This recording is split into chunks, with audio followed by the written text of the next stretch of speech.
क्या आप जानते हैं कि क्यों गणपति बप्पा का जल में विसर्जन किया जाता है?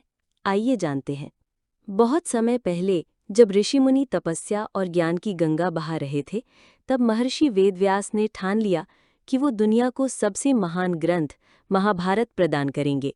लेकिन समस्या ये थी कि ये ग्रंथ इतना विशाल था कि कोई साधारण मनुष्य इसे लिख ही नहीं सकता था।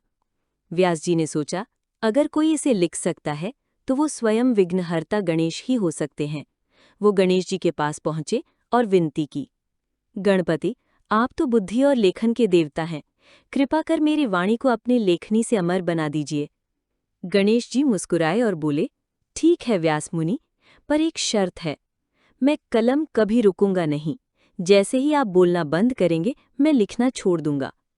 व्यास जी ने भी अपनी ओर से शर्त रखी, तो फिर आप भी एक बात मान लीजिए, जब तक किसी श्लोक का अर्थ समझ ना लें तब तक आगे नहीं लिख पाएंगे। दोनों सहमत हो गए। फिर क्या था, गणेश जी ने अपने दांत को तोड़कर कलम बनाया और महाभारत लिखना शुरू कर दिया।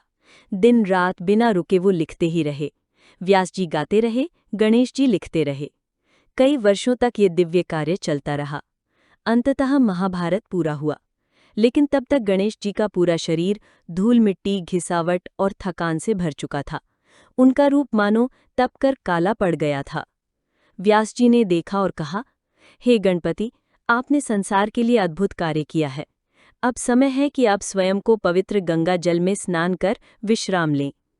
गणेश जी ने गंगा की ओर देखा, मुस्कुराए और बोले, मैं तो मिट्टी से बना हूँ, मिट्टी में ही मिल जाऊंगा। ये संसार चक्र ऐसा ही है, जो आया है उसे लौटना ही है। लेकिन ध्यान रहे, मैं जाता जरूर हूं, पर हर बार नए उत्साह और नए आशीर्वाद के साथ फिर से लौट कर आता हूं। ये कहकर गणपति गंगा की लहरों में उतर गए। उनकी मूर्ति जल में विलीन हो गई, पर उनका आशीर्वाद सबके दिलों में रह गया।